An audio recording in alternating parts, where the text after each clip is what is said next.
సంవత్సరాల తరబడి government job కోసం వేచి చూస్తున్నారా? కేవలం 8 నెలల్లో మీ కల నెరవేర్చుకోండి. వెంటనే కింది నంబర్స్‌కి కాల్ చేయండి.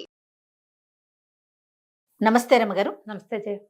రమగారు, కాలానుగుణంగా కొన్ని మార్పులు చేసుకుంటూ పోతాం. మనము పోయిన సంవత్సరం ఉన్నట్టు ఈ సంవత్సరం ఉండను రమగారు. ఈవెన్ వీడియోలో కూడా చూడండి, మన రూపురేఖలు చాలా మార్పులు కనిపిస్తూ ఉంటాయి. బేసిక్ అలానే ఉంటుంది. బేసిక్లో చేంజ్ ఎక్కడ వస్తుంది కదా? అంత ఎందుకు ఇంతకు ముందు మాట్లాడిన మాటే మళ్ళీ రిపీట్ చేయాలంటే పదాలు మారిపోతూ ఉంటాయి, అక్షరాలు మారిపోతూ ఉంటాయి కదా? అట్లనే పద్ధతులు కూడా పూర్వకాలపు పద్ధతులకి ఈ కాలం పద్ధతులకి చాలా తేడాని గమనిస్తూ ఉంటాం. కానీ అప్పట్లాగానే ఉండాలి, అప్పటి పద్ధతులే ఫాలో అవ్వాలి. అప్పుడైతే అలా ఉండేవారు. ఫర్ ఎగ్జాంపుల్ మా అమ్మ అయితే ఇన్ని చేసేది ఆవిడ కాలంలో, మా నాన్నగారికి నువ్వైతే అసలు ఏమీ చేయలేకపోతున్నావు, ఇలాంటి మాటలు వింటూ ఉంటాం. ఒక వైఫ్ అండ్ హస్బెండ్లోనే కాదు, ఏ రిలేషన్లోనైనా, ముఖ్యంగా భార్యాభర్తల మధ్య కదండి. అది మనం ఈ రోజుకి చేయగలుగుతామా? పూర్వకాలంలో చేసిన పద్ధతులు, ఇప్పుడు మన అమ్మమ్మలు నాయనమ్మలు వాళ్ళు ఫ్యామిలీని చక్కదిద్దిన విధానము, వాళ్ళు నడుచుకున్న పద్ధతిని ఈ జనరేషన్లో ఉన్న పిల్లలు వాళ్ళ వాళ్ళ భర్తలకి, వాళ్ళ వాళ్ళ ఫ్యామిలీకి చేయగలుగుతారా? ఈ కాలానికి అనుగుణంగా చెయ్యాలా? అన్నీ మారిపోయినాయి కదా జయ. మన అమ్మ నాన్నలు ఉన్నట్టుగా మనం ఉన్నామా? ఉన్నామా? లేదు కదా. లేవు. పోనీ మనం ఉన్నట్టు మన దగ్గర బుడ్డ పిల్ల కూడా చిటిది చిన్న పిల్ల కూడా మనలాగా లేదే. నువ్వు నీ 7వ క్లాస్లో నువ్వు ఉన్నట్టుగా నీ కూతురు 7వ క్లాస్లో అది ఉందా ఇప్పుడు? అస్సలు హస్తి మసకాంతరం తేడా రాలా? ఏరుకి దోమకి ఉన్నంత తేడా ఉంది. కరెక్ట్ రమ్మగారు. పరిస్థితులు మారిపోవటలా. బేసిక్స్ కొన్ని ఉంటాయి. తల్లి పిల్లల అనుబంధాలు, కంటాలు, ఇవన్నీ సహజం. వివాహాలు కూడా అలాగే ఉన్నాయి. సంసారాలు కూడా ఇంచుమించుగా ఫ్రేము, భార్య భర్త, ఓ 2 పిల్లలు 4 పిల్లలు, ఫ్రేమ్ అలాగే ఉంది. పాత రోజుల్లో భార్య భర్త 4 పిల్లలు, 4 కోడళ్ళు, 6 మనవలు, 1 2 ముని మనవలు, ఒకే గుంపుగా సమూహంగా చిన్న ఒక ఇంట్లోనే ఉండే విధానం ఇది వరకు ఉండేది. ఇప్పుడు భార్య భర్త, ఓ 2 పిల్లలునే ఒక సమాజంగా ఉంటున్నాం. అంటే ఫ్యామిలీగా ఉండటం సేమే, వ్యాస్ట్ పెద్ద ఫ్యామిలీవా చిట్టి ఫ్యామిలీవా అనేది మారిపోయింది. ఊళ్ళని, పల్లెటూళ్ళని వదిలిపెట్టి పట్టణాలకు వచ్చారు. పట్టణాలను వదిలిపెట్టి నగరాలకు వెళ్ళాం. నగరాల నుంచి విదేశాలకు కూడా వెళ్ళిపోయాం. మార్పులు సహజంగానే జరిగిపోయినాయి. పూర్వం అంటే మా అమ్మ నాడు తీసుకుందాం. మా అమ్మ మీ అమ్మ దగ్గరికి వెళ్ళాం. మీ అమ్మ మా పెద్దక్కయ్యల వయసుది మీ అమ్మగారు, మా అమ్మ ఏమో ఆ అమ్మమ్మ వయసుది అనుకో. మా అమ్మ నాడు స్కూల్ చదువులు కూడా లేవు. మా అమ్మకి పుస్తకాలు చదవటం వచ్చు, పెద్ద బాల శిక్ష అవి చదువుకుందావిడ. మా అమ్మ సమూహంలో మా వాళ్ళందరూ కొంచెం చదువుకున్న వాళ్ళే చేయ. మా పిన్నులు అందరికీ చదవను రాయను వచ్చిన వాళ్ళే ఉన్నారు. మా అదృష్టం, మా చిట్టుకుడూరు చేసుకున్న అదృష్టం. అక్కడికి వచ్చిన కోడళ్ళందరికీ కాస్త పుస్తకం చదవటం వచ్చు అందరికీ. ఒక్కళ్ళని కూడా చదువురాని వాళ్ళు అని తీయటానికి వీల్లేదు మా ఇళ్లలో. మా అమ్మాయి కాదు, మా నాన్నగారి ఫ్యామిలీస్లో, మా పింతల్లులు, మా అమ్మ వైపు కజిన్స్లో కూడా. కానీ ఆ కాలంలో బేసిక్స్ రాని వాళ్ళు ఎంతమందో ఉండేవాళ్ళు కదా. మీ అమ్మ కాలం నాటికి కనీసం 10th క్లాస్ అయినా ఉంది. 10th క్లాసు అంటే అబ్బో, 10th క్లాసు అమ్మమ్మలు ఇప్పుడు వేల మంది, లక్షల మంది కనిపిస్తారు మనకి తెలుగు రాష్ట్రాల్లో. 10th చదివారు. 10th అంటే వీళ్ళకి పిల్లల్ని కూర్చోబెట్టి చదివించడము, చదువు యొక్క విలువ, దాని గౌరవము, దాని మర్యాద తెలిసిన వాళ్ళు. అంతేగా. తర్వాత తరాల్లోకి వచ్చేసరికల్లా ఇప్పుడు ఆవిడ 10th క్లాసు తల్లుల పిల్లలు కూడా మీరందరూ గ్రాడ్యుయేషన్లే. బీటెక్లు కొద్దిమంది ఉన్నారు, నీ లెవెల్లో ఉన్న వాళ్ళు బీటెక్స్ కొంతమంది, ఎక్కువ భాగం గ్రాడ్యుయేట్స్ ఆడపిల్లలు.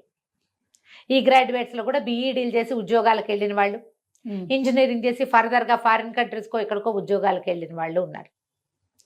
మీ తరం తర్వాత జస్ట్ ఒక 4-5 ఏళ్ల తర్వాత, నీ తర్వాత అనుకో, ఎర్లీ లేట్ 30s వాళ్ళ వరకు అందరికీ చదువులు ఉన్నాయి, అందరికీ ఉద్యోగాలు ఉన్నాయి. ఈ అందరూ కూడా ఎంసెట్లు రాశారు. తెలుగు రాష్ట్రాల వరకే తీసుకుందాం, భారతదేశం అంతకీ మనం వెళ్ళొద్దు. మన 2 రాష్ట్రాలే మనం, ఎందుకంటే అక్కడ పుట్టాం, మనం ఇక్కడ జీవిస్తున్నాం కాబట్టి. ఇవి 2 మనమే కదా. ఎక్కువ భాగం పల్లెటూళ్ళల్లో కూడా ఏ బీకామో, ఏ బీఎస్సీయో, ఏ బీఏనో, ఏ బీటెక్కో, కనీసం ఇంటర్మీడియటో చదివి కూడా తర్వాత మనకి ఇదేమిటి మన టీచర్ ట్రైనింగ్ తీసుకునే బీఎస్సీ డిఎస్సీ రాయటము, టెట్ రాయటము, ఇంకా ఏమిటో రాయటము, ఇలాంటివి వచ్చేసినాయి. అందరికీ ఉద్యోగాలు. ఇప్పుడు ఈ పరీక్షలు రాసేటప్పుడు వీళ్ళందరూ 10th class, intermediate, MPC, BiPC చేసిన ప్రతి వాళ్ళు ఎంసెట్లు రాస్తారా? రాయరా? డెఫినెట్గా. ఎంసెట్ రాయాలంటే ఏమిటి, మా ఇంట్లో మేము కూర్చుని ఒకరోజు వెళ్ళి పరీక్ష రాసి రావటమా?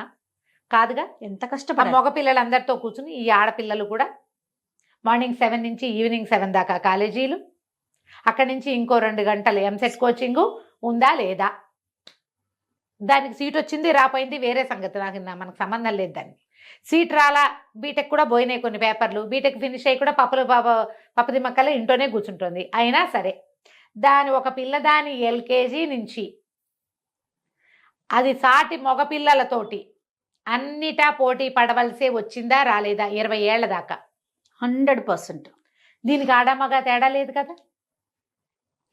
కానీ ఇళ్లలో మాత్రం నువ్వు ఆడపిల్లవి పని నేర్చుకోవాలి, లేకపోతే రేపొద్దున కష్టం అని ఆడపిల్లలకి పనులు నేర్పే కుటుంబాలు ఉన్నాయి, నేర్పనివి ఉన్నాయి. ఆ చదువుకుంటుంది దానికి ఎందుకు అనుకునేవాళ్ళు. కానీ బేసిక్గా ఆడపిల్ల రేపొద్దున పెళ్లి చేస్తాం అన్న పాయింట్ తోటే ఇప్పుడు కూడా ఈ ఏమంటారు 22వ శతాబ్దం వచ్చినా కూడా అదే కథ మనకి నడుస్తూనే ఉంది. కానీ స్ట్రెస్ లెవెల్స్ సమానంగా ఉన్నాయి ఆడకి మొక్కి. ఇప్పుడు ఈ చదువుకుంటున్న పిల్లకి జడ చిన్నపిల్లలు కాస్త పెద్దవాళ్ళు అయ్యి ఏ ఇంజనీరింగ్ అయ్యాక ఉద్యోగాలు చేశాక పెళ్ళిళ్ళు అవుతాయి. మగపిల్లలు అంతే, చిన్న చిన్న గౌన్లు వేసుకుని చొక్కాలు వేసుకుని టీచర్ స్కూళ్ళ దగ్గరికి పోయిన వాళ్ళంతా మొగుళ్ళు అవుతారు, పెళ్ళాలు అవుతారు. మొగుడు అవ్వగానే వాడు కింగ్ అయిపోతాడు, పెళ్ళాం అవ్వగానే ఇది పని మనిషి అయిపోతుందా? ఎట్లా అయిపోతారమ్మా చెప్పు? ఇద్దరు సమానమేగా. అంతేగా. వాడు కింగ్ అయితే ఇది క్వీన్ అయి తీరాలిగా. అంతేగా. పాత రోజుల్లో ఏమిటి, భర్తలు కింగులుగా, వైఫ్లు సపోర్టర్లుగా. నేను దాస్ అంటల్లా, సర్వెంట్ మెయిడ్ అంటల్లా, వైఫ్ సపోర్టర్గా ఉండేది ఇది వరకు. ఎందుకంటే ఆ కాలంలో మగపిల్లలకి మగవాళ్ళకి చదువులో సంపాదన మార్గము అవలంబించవలసి వచ్చేది. వాళ్ళు ఆడవాళ్ళు దీన్ని ఆ మగవాడికి సపోర్ట్గా ఉండటానికి వాళ్ళు ఇళ్ళు సమర్థించేవాళ్ళు. ఆ కాలంలో భర్తలు సంపాదన పరుడైన వాడిని గౌరవించాలి కాబట్టి ఆడవాళ్ళు మరింత గౌరవంగా ప్రవర్తించేవాళ్ళు. అది నేర్పబడేది. ఇప్పుడు మన పై ఆఫీసర్ని మనం గౌరవించమా? అంతేగా.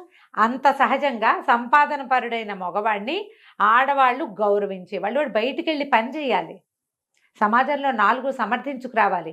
ఈ ఇంట్లో పుట్టిన నత్తా నావా బోళ్ళంత మంది పిల్లలు ఉన్నారు, వీళ్ళందరికీ పెళ్లిళ్ళో పేరెంటాలో చదువులో చెయ్యాలి, నిలబెట్టాలి వాళ్ళ జీవితాలు. దీనంతకీ ఆధారం ఎవరు? ఈ సంసార నావకి చుక్కాని మగవాడు. అంతే. ఇది సరంగు, దాన్ని నడిపికెళ్ళేది ఆడది. కాబట్టి ఆ చుక్కానిని దీనికి జాగ్రత్తగా ఇది మెయింటైన్ చేసేవాళ్ళు. ఆ సమయంలో ఆడవాళ్ళు లొంగి ఉండటము, సేవించటము సహజంగా జరిగేది. మ్యాండేటరీ కాదమ్మా, అది సహజమైన క్రియ. ఒక బలశాలి పనిమంతుడు అయిన వాడికి బలహీనుడైన వాడు కిందెత్తున చేయగలిగే సపోర్టు. ఒకడు నిచ్చెనెక్కాడు, కింద ఒకడు పట్టుకున్నాడు. పైన ఎక్కాడు వాడు గొప్ప, కింద పట్టుకున్న వాడు తక్కువ కాదు.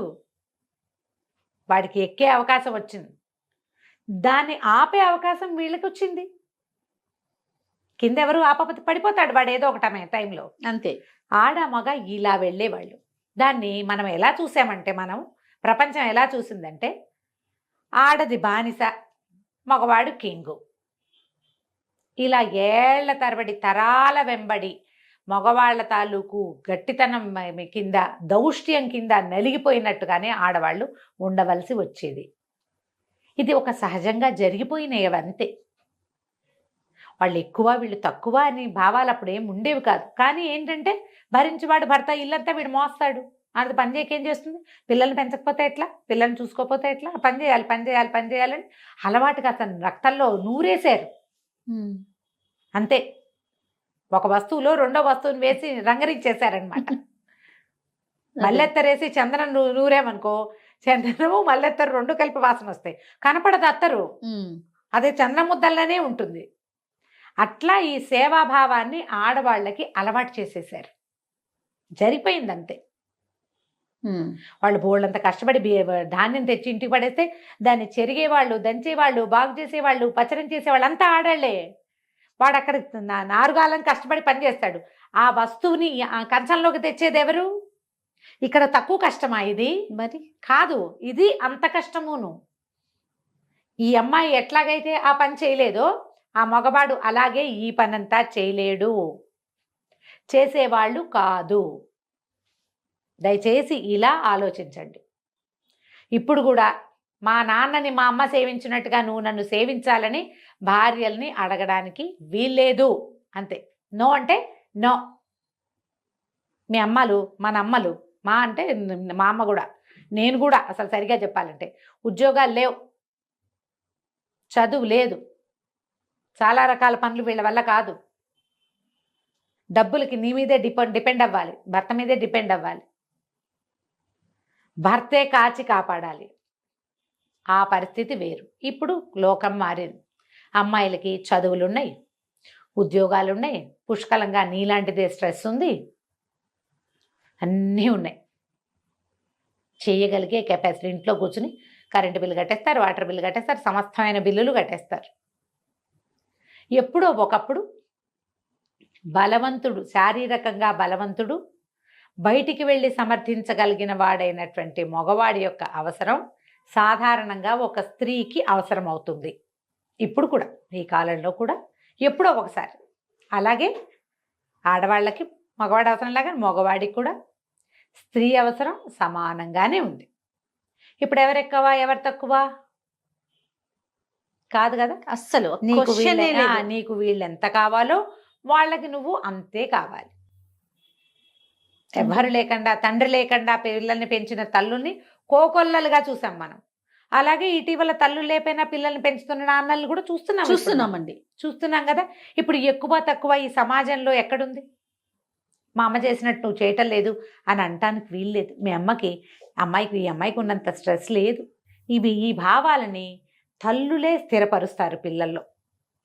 ఇప్పుడు నేను చూస్తున్నాను, రేపు పెళ్ళాం వచ్చి చూసుకుంటుంది అని. పెళ్ళాం వచ్చి చూసుకుంటుందని దాన్ని ఏదో 10th క్లాస్ ఇంటర్మీడియట్ పిల్లల్ని వీళ్ళు తెస్తారా అంటే తేరు. చక్క వీటితో పాటు బ్రహ్మాండంగా 35 లక్షలు 46 లక్షల ప్యాకేజీ ఉన్న పాప కావాలి వీళ్ళకి. ఆ ప్యాకేజ్ అంతా తెచ్చేది ఇక్కడ నువ్వు సమర్థించినట్టే. నీ కొడుకు ఆమ్లెట్ ఇష్టం, అందులో మిరియాలు వేస్తే ఇష్టం, అందులో అదేదో వేస్తే ఇష్టం. వేళకి ఇంటికి వచ్చేసి వీడికి ఆమ్లెట్లు పెట్టేసి, ఇల్లు సర్దేసి, చంటి పిల్లల్ని సవరించేసి అన్ని చేసాలంటే అదేమన్నా మనిషా మెషినా? మనిషే కాదు పాపం. అవునా? ఈ ఆలోచన విధానం మారాలి. ఇది బేసిక్. ఆడవాళ్ళల్లో మారితేనే మగపిల్లల్లో మారుతుందమ్మా, మీరు నమ్మండి ఆ మాట. ఎందుకంటే ఇప్పుడు మీరేంది ఒట్టు మీద కూర్చుని చెప్తారు లాంటివి నన్ను అనడానికి వీల్లేదు, నన్ను అనడానికి కుదరదు. నేను దానికి సిద్ధపడి ఉన్నా. నేను కూడా నా కొడుకులకు పెళ్ళిళ్ళు చేయవలసిందే, నేను రెడీగా ఉన్నా దానికి. ఈ రోజుల్లో పిల్లలు ఎలాంటి స్ట్రెస్ అనుభవిస్తున్నారో కంటితో చూస్తున్నాం మనం. అవును రమ్మగారు. మనకు వచ్చే కోడలు మాత్రం 4 సమర్థించాలి, మన కొడుకు ఇంకా కూచిపాపాయిలాగా మనవళ్ళలోనే కూర్చుంటాడంటే ఎట్లా కుదురుతుంది కదా? తప్పు కదా అది. 100%. వీడికి సాగాలని అనుకోవద్దు. మీ మగ పిల్లల్ని సర్వసమర్థులుగా తయారు చేయండి. వాడు ఆడపని మగ పని ఎడం చేత్తో చేసి పారేస్తాడు. ఇప్పుడు మనం ఏం చేస్తాం చూస్తారా? అసలు మనకు తెలియకుండానే అమ్మాయిలకి మగపిల్లల్లాగా సంపాదన నేర్పించాం, చదువులు చెప్పించేసి సంపాదన నేర్పించాం. ఇంట్లో పనులు కూడా వాళ్ళకు వచ్చు. కానీ మగపిల్లల్ని సంపాదన పనులుగానే మాత్రం ఉంచి ఆడవాళ్ళలాగా అన్ని పనులు చేసుకోవడం మాత్రం నేర్పట్లేదు. ఫెయిల్ అయిపోయాం. తల్లులు అస్సలు నేర్పించట్లేదు రమ్మగారు. మగపిల్లలు కనీసం ఆమ్లెట్ వేసుకోవటం, అమ్మకు ఒక రోజు ఒంట్లో బాగోకపోతే అంత బియ్యం కడిగి పెట్టుకుందాం, అంత పప్పు వండుకుందామన్నా అది కూడా రాని పిల్లలు ఎంతమంది ఉన్నారో. కాబట్టి అమ్మ, తల్లులుగా ఫెయిల్ అవ్వకండి. తల్లులు ఫెయిల్ అవ్వకూడదు. ఫెయిల్ అవ్వటం అంటే మనం ఏమనుకుంటాం, వాళ్ళని బాగా చదివించలేకపోతే, వాళ్ళని బాగా ముందుకు తీసుకెళ్ళలేకపోతే ఫెయిల్ అయినట్టు కాదు. వాడికి పని పాట నేర్పించకపోతే పూర్తిగా అధ్వానం, వేస్ట్ మన పెంపకం, దండగా. అలా చెయ్యొద్దు. మన పిల్లల్ని 4 సమర్థించుకోగలిగేలాగా నేర్పించండి. ఆడపిల్లలకి ఎంత నేర్పాలో మగపిల్లలు కూడా అంతా నేర్పాలమ్మా. పురాతన కాలపు భావజాలాల్లో దయచేసి మీరు ఉండద్దు, మీ పిల్లల్ని ఉంచొద్దు. ఇప్పుడు లోకం ఇదివరకట్లాగా లేదు. కనీసం అంటే 30 ఏళ్ల క్రితం పెళ్ళిళ్ళైన వాళ్ళ రకంగా కూడా ఈ రోజున లేదు. సమాజం మారింది. మనం మారాలి, మనం కూడా మారాలి. నేను ఇప్పుడు నా సంగతి చెప్తా కదా జయ, నేను అన్ని నేనే అమర్చి అన్ని నేనే సవరిస్తాను. నా పిల్లలు కూడా వాళ్ళ పిల్లలు అలాగే చేయాలని నేను అనుకోవటల్లా. అనుకోవాలి అంటే మీరు అలా అనుకున్నప్పుడు ఆ అమ్మాయి ఇంట్లో ఉండే అమ్మాయిని తెచ్చుకోవాలి. ఇంట్లో ఉన్నా చేయరమ్మా, చేసే రోజులు కాదు. ఎందుకంటే వాళ్ళు అవి చూడలా. ఇప్పుడు ఒక అమ్మాయి ఇంట్లో ఉండాలనుకుంటుంది, దానికి తెలుసు వాళ్ళ అమ్మ ఏం చేసేవారు కాదు అట్లా. ఇదేం చేస్తుంది అది చూడలేదు, తెలీదు. ఈ కాలం కాదది. ఇంట్లో ఉండే అమ్మాయిలు తెచ్చినా వాళ్ళు చేయరు. ఇంట్లో ఉండి స్ట్రెస్ ఫీల్ అయ్యామని బాధపడతారు. బయటికి వెళ్తే ఎంత స్ట్రెస్, ఇంట్లో ఉన్నా అంతే స్ట్రెస్. ఎందుకంటే పని లేదుగా.